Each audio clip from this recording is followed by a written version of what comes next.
ময়দানে জীবন দেওয়া দরকার।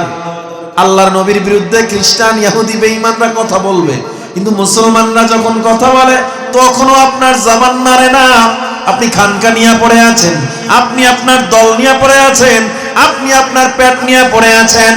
যার অন্তরে আল্লাহ নবীর জন্য মায়া লাগবে না, আমার নবীকে গালি দেওয়ার পরও যার অন্তরে লাগবে না, ও আমার নবীর স্পষ্ট মুনাফিক উম্মত।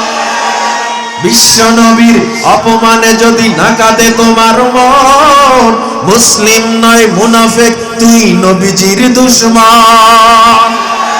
নবীর জন্য জীবন দিবে কে আছো নওজোয়ান, তাকবীর ছেড়ে সিংহ শাবক হও তুমি আগুয়ান।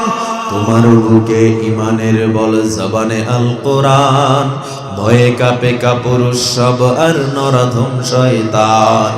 জীবনের চেয়ে বুকে আছে বেশি নবীজির সম্মান, কেমনে তুমি থাকবে বসে হলে তার অপমান। তুমি সাচ্চা মুসলমান, ইমান তোমার ধন, সাচ্চা মুসলমান, ইমান তোমার ধন। নবীর জন্য জীবন দিবে কে আছো মুসলমান?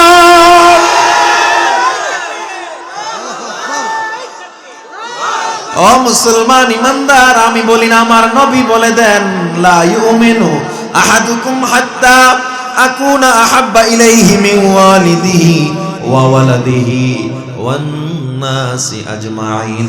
মুমিন হতে পারবে না যতক্ষণ না পর্যন্ত তোমার মা বাবা, তোমার দল, তোমার সব মানুষের মধ্যে আমি নবীকে বেশি ভালো না বাসবা, মুমিন হতে পারবা না। জামিয়াত আলিমিয়া মাদ্রাসা ঢাকার উদ্যোগে আয়োজিত অধ্যকার জাতীয় ইসলামী মহাসম্মেলন তাফসীরুল কোরআন মাহফিলের উপস্থিত সদরে জলসা সম্মানিত প্রিন্সিপাল ও মাহফিলের সভাপতি সাহেব, উপস্থিত হযরত আসাতাজায়ে কেরাম, তলাবায়ে ইলম, বাংলাদেশের বিভিন্ন প্রান্ত থেকে আগত আল্লাহ পাকের প্রিয় বান্দাগণ, আল্লাহ পাকের দরবারে অসংখ্য শুকর আদায় করছি, যিনি আমাদেরকে অত্যন্ত দয়া ও মায়া করে ভালোবেসে পবিত্র জুমার নামাজ আদায়ের পরে আল্লাহ পাকের রেজামন্দি হাসিলের উদ্দেশ্যে কোরআন ও সুন্নাহর কিছু কথা শোনার জন্য আবার আমাদেরকে বসার তৌফিক দিলেন। আল্লাহ পাকের দরবারে সকলে একবার শুকর আদায় করি, আলহামদুলিল্লাহ।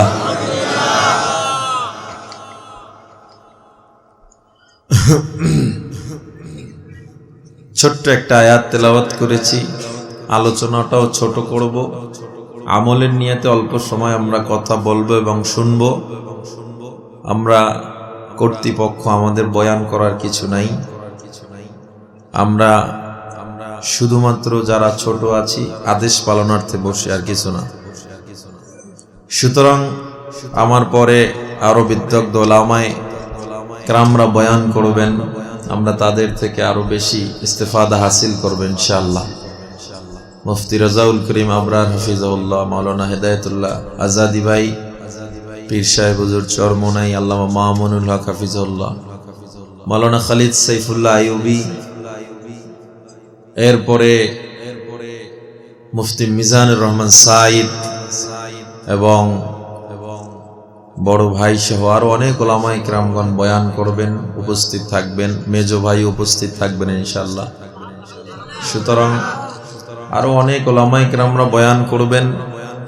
আমরা এখন বয়ান শুনবো, আমাদের করার কিছু নেই। অল্প সময় কথা বলবো। আল্লাহ তাআলা যেন আমাকে সহ প্রত্যেকটা ভাইকে আমল করার তৌফিক দান করেন। আল্লাহ তাআলা বলেন, ইন্নাল্লাহা আশতারা, আল্লাহ তাআলা ক্রয় করবেন মিনাল মুমিনিনা আনফুসাহুম, মুমিনদের থেকে জান ক্রয় করে নেবেন আল্লাহ, ওয়া আমওয়ালাহুম, তাদের মালও ক্রয় করবেন। আমরা আদর্শনগর বাজারে যদি এখন যাই, ডাল চাল কেনাকাটা করি, বিনিময়ে আমরা দেই টাকা। কি দেই? তো আল্লাহ বলে, আমিও তোমাদের থেকে তোমাদের সবচেয়ে গুরুত্বপূর্ণ এবং দামি বস্তু, তোমার দিল, তোমার জান আমি আল্লাহ ক্রয় করব। তবে সাধারণ কোনো বিনিময় দিব না, আমি আল্লাহ তোমাকে এর বিনিময় দিব জান্নাত। সুবহানাল্লাহ, জোরে কন্যা। সহিহ বুখারী হাদিস, পয়গম্বর আরবি সাল্লাল্লাহু আলাইহি ওয়াসাল্লাম বলেন, মান ক্বালা সুবহানাল্লাহ কুতিবাত লাহু 20 হাসানাত। কেউ যদি একবার সুবহানাল্লাহ বলে, আল্লাহ তার আমলনামায় 20টা নেকি লিখে দেন। মুসনাদে আহমদের অন্য রিওয়ায়াতে আসছে, আলফ হাসানাত, 1000 নেকি আল্লাহ লিখে দেন। শুকরে নেমাত নেমাতাত আফজু কুনাদ, শুকরে নেমাত নেমাতাত আফজু কুনাদ, কুফরে নেমাত আযকাফাত বীরু কুনাদ।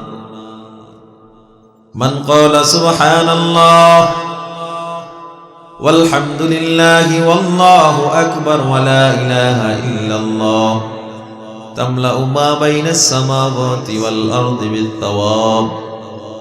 বান্দা যখন জবান থেকে একবার শুধু সুবহানাল্লাহ বলবে, আলহামদুলিল্লাহ বলবে, আল্লাহু আকবার অথবা লা ইলাহা ইল্লাল্লাহ, আল্লাহ বান্দার আমলনামায় কেমন সওয়াব দেয়। আসমান জমিনের মধ্যখানের ফাঁকা জায়গায় আল্লাহ সওয়াব দিয়ে পরিপূর্ণ করে দেয়। জোরে পড়েন সুবহানাল্লাহ।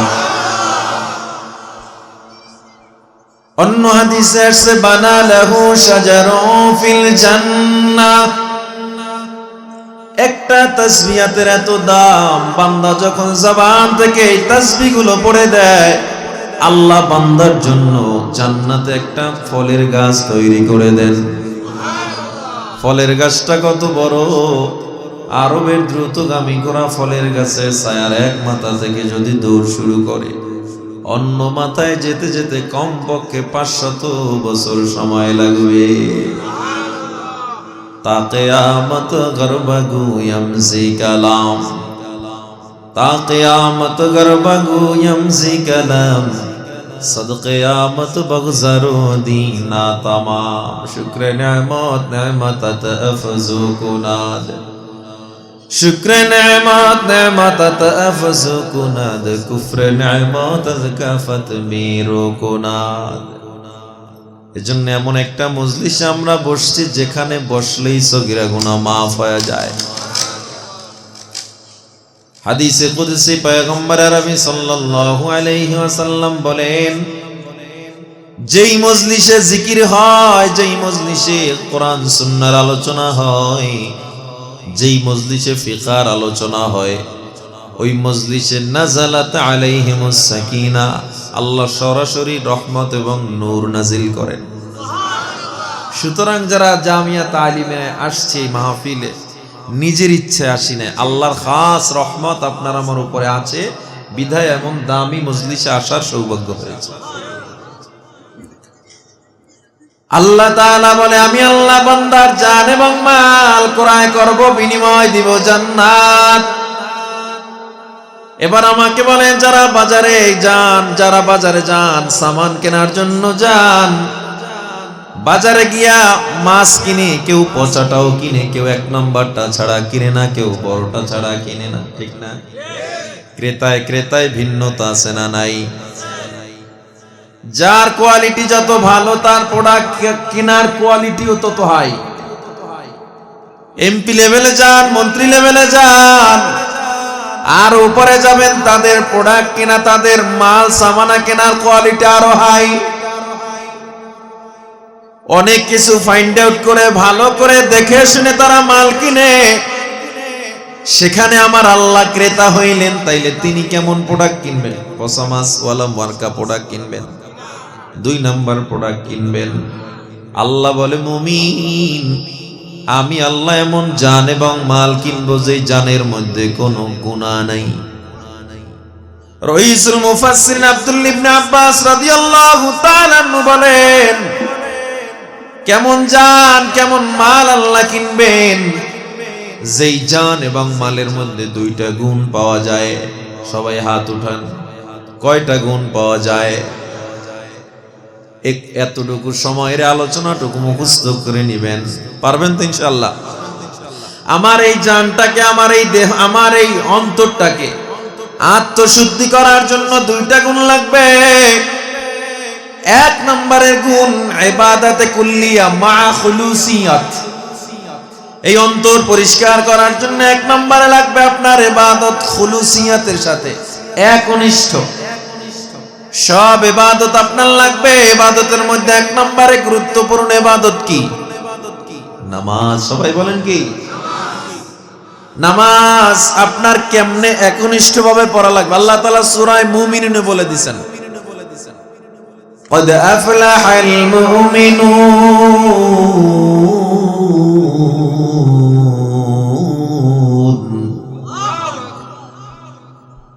الذين هم في صلاتهم خاشعون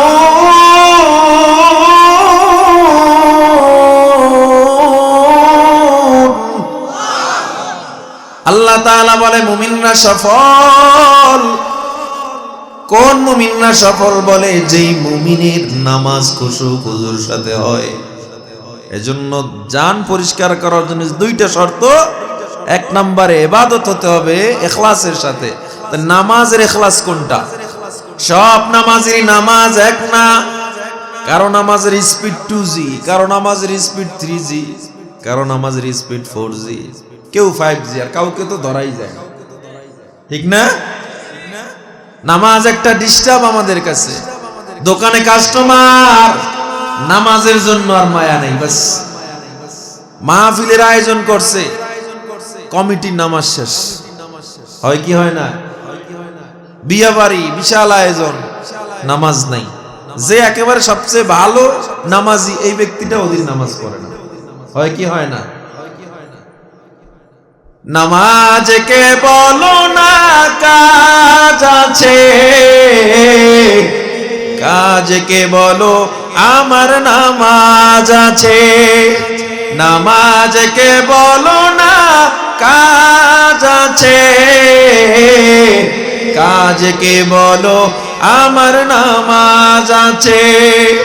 নামাজ বিহীন পরপারে কি জবাব দিবে তুমি প্রভুর কাছে?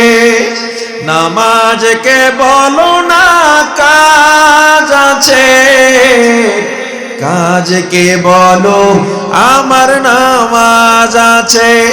আর আমরা কাজকে বলি না আমার নামাজ আছে, নামাজকে বলি আমার কাজ আছে, ঠিক না বেটে? এটা হবে না।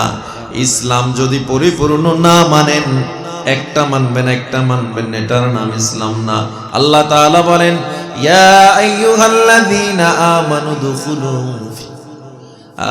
দুখুলু ফিস সিলমি কাফা, পরিপূর্ণভাবে ইসলামে ঢুকুন। তাইলে আমার অন্তর আত্মশুদ্ধির জন্য কয়টা গুণ লাগবে? এক নাম্বার খুলুসিয়াতের সাথে সব ইবাদত। ইবাদতের মধ্যে এক নম্বরে নামাজ। নামাজ কেমনে পড়তে হবে? বলে খুশু এবং খুজুর সাথে। আল্লামা ইবনে মাসউদ রাদিয়াল্লাহু তাআলা আনহু বলেন খুশু খুজুর সাথে কেমনে নামাজ পড়বো? খুশু অর্থ হলো আমার পুরো দেহটাকে আল্লাহর দিকে সিজদা অবনত করা। খুজু অর্থ হলো আমার অন্তরকে আল্লাহর দিকে ঝুঁকায়া দেওয়া। এক কথায় আমার দেহ এবং মন আল্লাহর দিকে ঝুঁকায়া দেওয়ার নাম হলো নামাজ। দুনিয়ার সব চিন্তাবাদ আমার কেউ নাই। নামাজ যখন আমি দাঁড়াইছি, ও মুসলমান, এমপি মন্ত্রীর সামনে দাঁড়াও, কত ভদ্রতা, কত আদব, কত ভয়। দুনিয়ার বড় প্রশাসনের সামনে দাঁড়াও, কত ভয়। আর আল্লাহর সামনে দাঁড়াইছু, মনে হয় যেন হাসি তামসা। এজন্য আল্লাহ তাআলার নবী বলেছেন নামাজি, বহু নামাজি নামাজের কারণে জাহান্নামে যাবে। আল্লাহর সামনে মনে হয় ঠাট্টা করতেছে। নিশ্চিত জান্নাতি মানুষ আমার মায়ার নবী। এরপরেও আমার নবী নামাজে দাঁড়াইতেন, সন্ধ্যায় নামাজের যায় নামাজে দাঁড়ায় যেতেন। আম্মা জান আয়েশা বলে ফজর পর্যন্ত নামাজের যায় নামাজ থেকে বের হতেন না। নামাজ পড়তে পড়তে নবীর পাও ফুলে যেত। আমার নবীর নামাজ, আবু বকরের নামাজ একটু চিন্তা করে দেখো, তারা তো নিশ্চিত জান্নাতি মানুষ ছিল। আমার নামাজ, আমার রোজা, আমার হজ, যাকাত, পর্দা, ইবাদত সব ঠিক আছে, কিন্তু আমি সুদ খাই। আমায় বলেন তো, আমার সব কিছু এবার ঠিক আছে নি? হ্যাঁ, নাকি সব শেষ? আমি সুদও খাই না, একটু সমস্যা কয় কি বাবির লগে দেখা দেয়, কার লগে কিছু আছে আর বাকি সব শেষ। অর্ধেক মানবেন, অর্ধেক মানবেন না, এটার নাম ইসলাম না। মানলে পরিপূর্ণ মানতে হবে, মানলে পরিপূর্ণ মানতে হবে। এক নাম্বার গুণ আমার ইবাদত ইখলাসের সাথে, খুলুসিয়তের সাথে হতে হবে। দ্বিতীয় নাম্বার জিহাদ ফি সাবিলিল্লাহ। এই জায়গায় বহু আলেম ধরা খেয়ে যাবে, বহু মুত্তাকি ধরা খেয়ে যাবে, বহু শাইখুল হাদিস ধরা খেয়ে যাবে। এটা কোন জায়গা? বলে ইবাদতের পাশাপাশি আল্লাহর রাস্তায় জীবনকে বিলিয়ে দেওয়ার জন্য জানকে প্রস্তুত রাখতে হবে, না হয় এই জান আল্লাহ তাআলা কিনবেন না। বহু আলেমরা বলতে চায়, যায় নামাজে বসে যদি আমি দোয়া করি ইসলাম কায়েম হয়ে যাবে।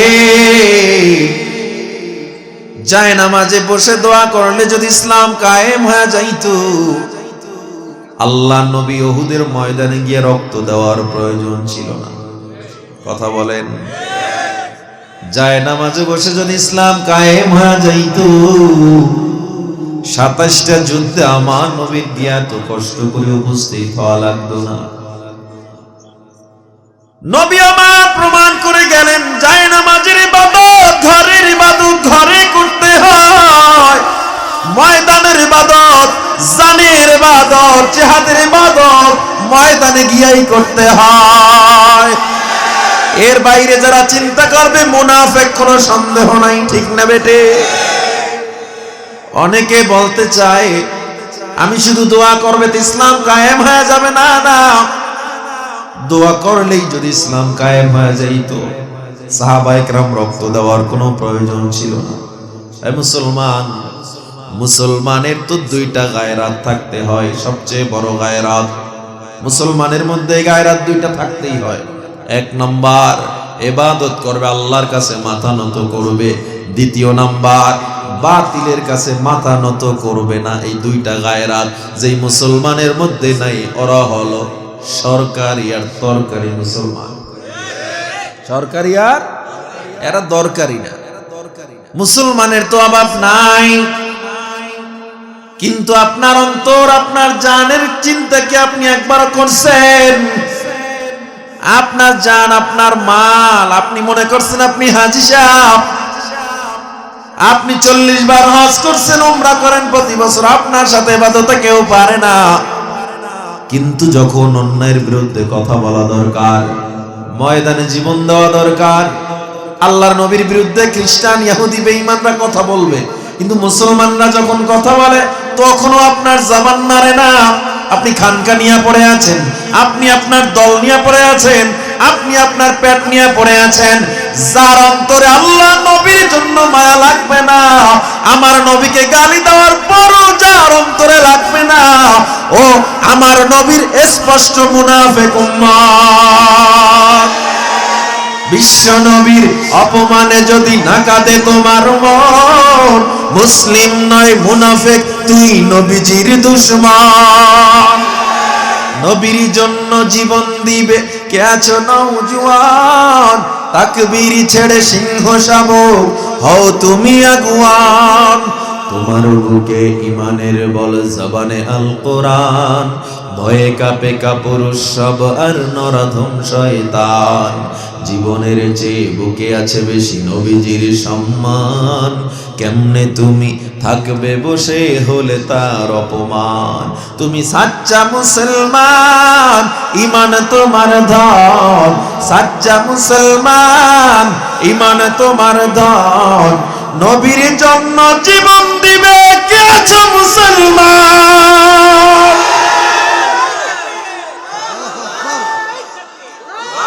ও মুসলমান ইমানদার, আমি বলি না, আমার নবী বলে দেন, লা ইউমিনু আহাদুকুম হাত্তা আকুনা আহাব্বা ইলাইহি মিন ওয়ালিদিহি ওয়া ওয়ালাদিহি ওয়ান নাসি আজমাইন। মুমিন হতে পারবে না যতক্ষণ না পর্যন্ত তোমার মা বাবা, তোমার দল, তোমার সব মানুষের মধ্যে আমি নবীকে বেশি ভালো না বাসবা, মুমিন হতে পারবা না। উহুদের ময়দানে যখন আমার নবীর মাথায় লোহার হেলমেট ভেঙে ঢুকে যায়, নবীর রক্ত পড়তে পড়তে নবীর দাড়িগুলো যখন আটকে যায়, আল্লাহর নবী জমিনে পড়ে গেলেন। ও মুসলমান, ওমর, আলী, আবু বকর, ওসমান সবাই দৌড়ে আসছে নবীর কাছে, এসে আমার নবীরে জড়ায়া ধরছি। আমার নবী চোখ দুইটা মেলে তাকায়া দেখে হযরত ওমর কান্না করে, আলী কান্না করে, আবু বকর কান্না করে। আল্লাহর নবী আবার চোখ দুইটা বন্ধ করলেন, নবী যেন শক্তি পান না। হযরত ওমর তাকায়া দেখলেন আল্লাহ নবীর কপালের মধ্যে একটা হেলমেটের লোহা ভেঙে কড়া ঢুকে রইছে। হযরত ওমর যখন দাঁত দিয়া টান দিলেন, সাথে সাথে ওমরের দুইটা কাঁচা দাঁত ভেঙে জমিনে পড়ে গেল। আল্লাহ নবী চোখ মেলে ডাক দিয়া কয়, ওমর, তোমার কি কষ্ট হয় না? তোমার মুখ থেকে বেয়ে বেয়ে রক্ত পড়তেছে। হযরত ওমর চোখের পানি ছেড়ে কান্না করে আর বলে, মায়ার নবী আমার কষ্ট কেন হবে? আমার কষ্ট এক জায়গায়, লিআন্নালি নাফসান ওয়াহিদা, আল্লাহ আমাকে কেন একটা জীবন দিল? আল্লাহ যদি আজকে আমাকে 100 জীবন দিত কতই না ভালো হইতো। আমি যদি শুনতাম আপনাকে হেফাজত করার জন্য আপনার এক ফোঁটা রক্ত জমিনে পড়বে না, আমি 100 ওমর হলেও আপনাকে আমি সেদিন রক্ষা করতাম। আমার চোখের সামনে আপনার কপালটা ফেটে গেল, আপনার দাঁত ভেঙে গেল, আমার সহ্য হয় না নবী আমার। এই দাঁত ভাঙা আমার তো আমার কাছে কোনো কষ্টই মনে হয় না। আল্লাহ নবী বলে, ওমর জলদি যাও, ও আলী, আবু বকর, ওসমান জলদি যাও, আমার সাহাবায়ে কেরাম মার খায়, কেউ যেতে চায় না আমার নবীকে একা ফালাইয়া।